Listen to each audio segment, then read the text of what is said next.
프리드리히 니체의 선언, 신은 죽었다. 이 말은 단순한 무신론적 구호를 넘어섭니다. 그것은 서구 문명의 근간을 이루던 기독교적 세계관과 도덕 체계의 붕괴를 알리는 시대적 진단이었습니다. 니체는 이 선언을 통해 신의 존재 유무에 대한 형이상학적 논쟁을 펼치려 한 것이 아닙니다. 오히려 신이라는 절대적 가치의 원천이 더 이상 사람들의 삶에 의미와 방향을 제시하지 못하게 된 정신사적 상황을 포착하고자 했습니다.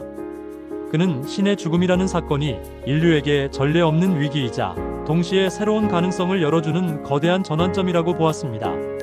오늘 우리는 니체가 신의 죽음을 선언하게 된 배경과 그가 이 사건을 통해 진단하고자 했던 서구 문명의 위기, 그리고 그가 제시한 극복의 방향을 심층적으로 탐구하고자 합니다. 이는 단순한 철학적 개념의 이해를 넘어 오늘날 우리가 겪고 있는 가치 혼란의 시대를 성찰하는 중요한 계기가 될 것입니다. 니체가 신은 죽었다고 선언했을 때 그는 신이 문자 그대로 사망했다는 의미로 말한 것이 아니었습니다. 이는 하나의 거대한 은유적 표현입니다. 수세기 동안 서구 사회의 도덕, 의미, 가치의 절대적 기반으로 기능해왔던 기독교적 신앙이 그 권위와 영향력을 상실했음을 의미하는 것입니다.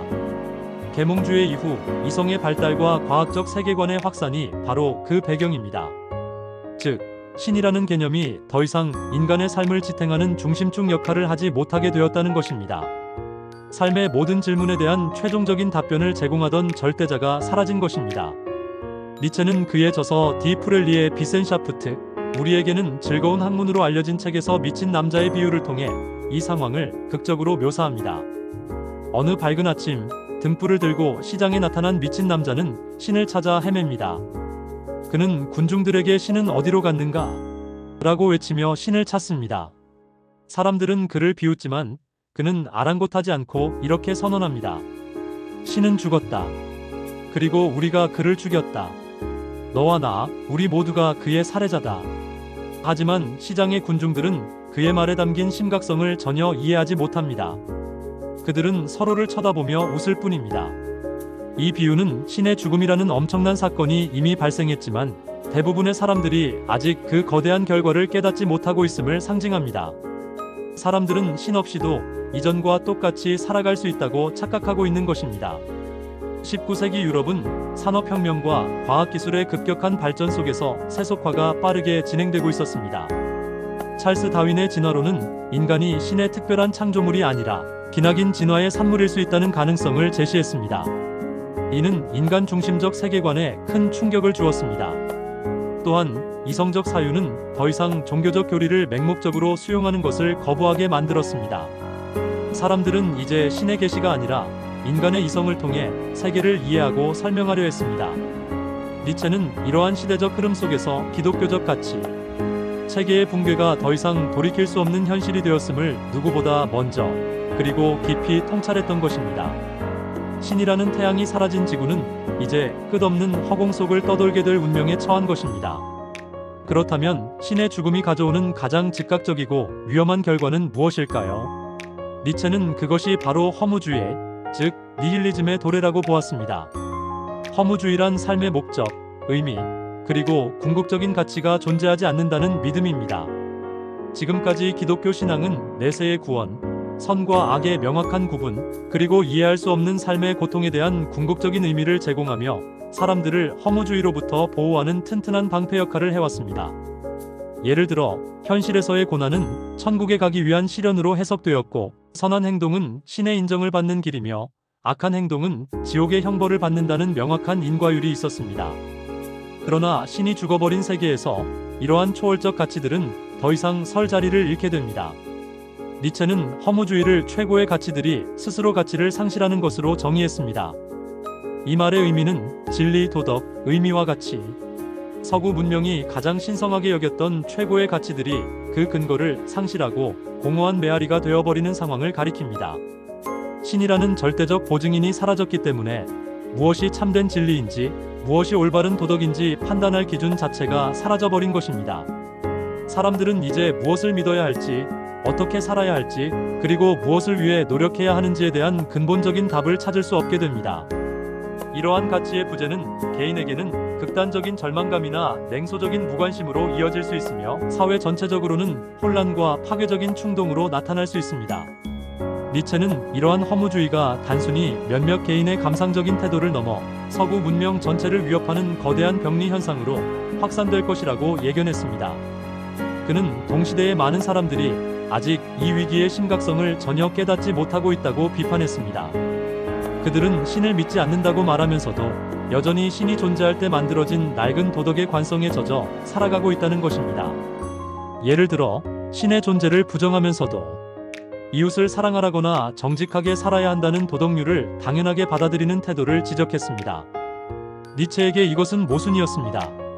신이라는 뿌리가 죽었다면 그 뿌리에서 자라난 도덕이라는 줄기와 잎사귀 또한 함께 죽을 수밖에 없기 때문입니다.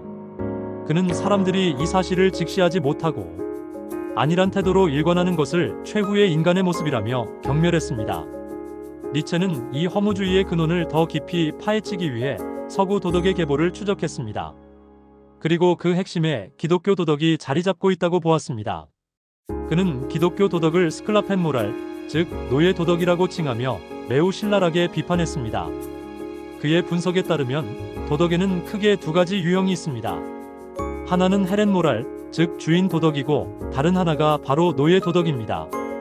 고대 로마의 귀족처럼 고귀하고 강한 자들, 즉 주인들은 자신의 넘치는 힘, 건강, 탁월함, 그리고 자부심과 같은 가치들을 구트, 즉 좋음으로 스스로 규정했습니다. 그들에게 좋음이란 자기 자신을 긍정하는 것이었습니다. 그들은 외부의 승인을 필요로 하지 않았습니다. 반면 그들에게 억압받던 힘없고 병들고 비천한 자들, 즉 노예들은 주인들의 가치를 그대로 받아들일 수 없었습니다.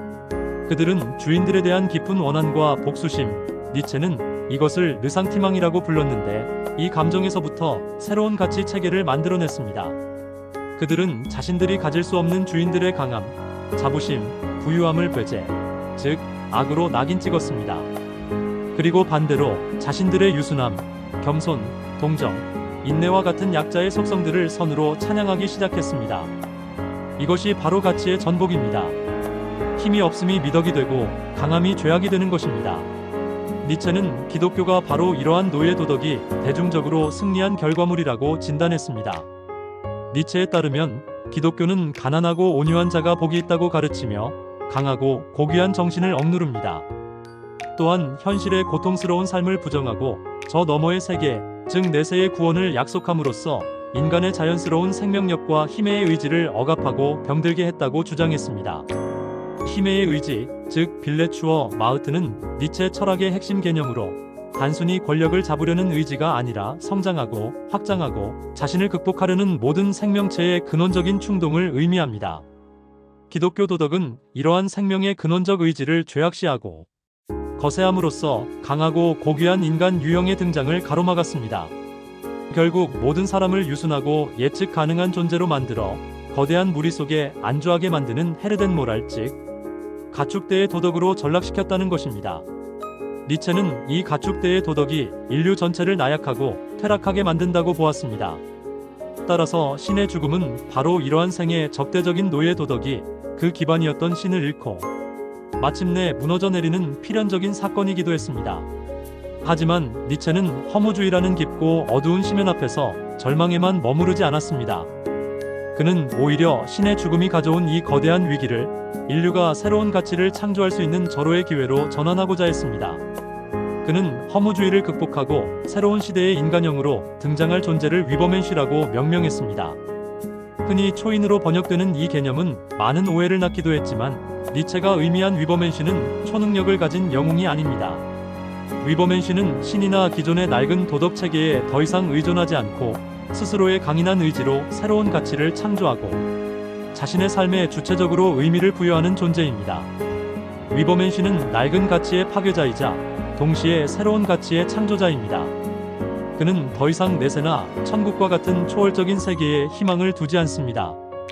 대신 자신이 발 딛고 서 있는 이 대지의 삶을 온전히 긍정하고 사랑하는 사람입니다. 삶의 고통과 기쁨, 그 모든 것을 있는 그대로 받아들이고 심지어 사랑하는 태도, 이것이 바로 위버맨시의 특징입니다. 위버맨시가 되기 위해서는 반드시 움베르퉁 알러 베르테, 즉 모든 가치의 재평가라는 엄청난 과업이 선행되어야 합니다. 이것은 단순히 기존의 가치를 일부 수정하는 것이 아닙니다. 기독교 도덕을 포함하여 지금까지 인류가 신성하고 절대적인 것이라고 여겨온 모든 가치들의 근원을 파헤치고 그것들이 과연 인간의 삶을 고양시키는지 아니면 쇠퇴시키는지를 기준으로 근본적으로 다시 평가하는 작업입니다. 니체는 더 이상 하늘에 있는 가짜 위안을 추구하는 대신 대지에 충실해야 한다고 역설했습니다. 인간 본연의 힘과 잠재력을 최대한 발휘하는 새로운 도덕을 우리 스스로 창조해야 한다고 주장했습니다. 위버맨 씨는 인류가 나아가야 할 목표이자 신의 죽음 이후 망망대해에 남겨진 인간에게 방향을 제시하는 등대와 같은 존재입니다. 그는 허물하는 거친 바다를 자신의 의지로 건너 새로운 가치라는 대지에 도달하는 인간의 위대한 가능성을 상징합니다. 신이 사라진 텅 빈 왕좌에 인간 스스로가 앉아 자신의 삶의 주인이 되는 것입니다. 결론적으로 프리드리히 니체의 신은 죽었다는 선언은 서구 문명의 정신적 지주였던 기독교적 세계관의 종언을 고하는 예언자적 외침이었습니다. 동시에 그로 인해 초래될 허무주의라는 심각한 위협을 인류에게 경고한 것이었습니다. 그는 신의 부재가 단순히 하나의 종교적 문제를 넘어 인간 삶의 의미와 가치의 기반 자체를 송두리째 뒤흔드는 거대한 문명사적 사건임을 꿰뚫어 보았습니다. 하지만 니체는 이 거대한 위기 속에서 좌절하거나 절망하지 않았습니다. 그는 오히려 이것을 인류가 한 단계 더 성숙하고 강인해질 수 있는 결정적인 계기로 삼고자 했습니다. 그는 모든 가치의 재평가라는 혁명적인 과제를 통해 수천 년간 인간을 짓눌러온 낡은 노예 도덕의 족쇄를 끊어내야 한다고 말했습니다. 그리고 위버맨 씨라는 새로운 인간형을 제시함으로써 인간 스스로가 자신의 삶의 의미를 창조하는 주체가 되어야 한다고 주장했습니다.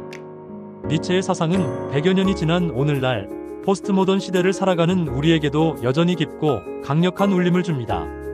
절대적인 진리나 보편적인 가치가 사라진 시대, 우리는 각자 자신의 삶의 의미를 어떻게 만들어 가야 할까요? 니체의 철학은 이 어렵고도 중요한 질문에 대한 쉽고 간단한 답을 제공하지는 않습니다. 대신 우리 스스로가 그 답을 찾아 나서는 용기와 창조적인 정신을 일깨워줍니다. 그런 의미에서 신의 죽음은 모든 것의 끝이 아니었습니다. 그것은 인간이 비로소 대지의 주인이 되어 자신의 의지로 자신의 역사를 새롭게 써내려갈 수 있는 진정한 시작을 알리는 장엄한 신호탄이었던 것입니다.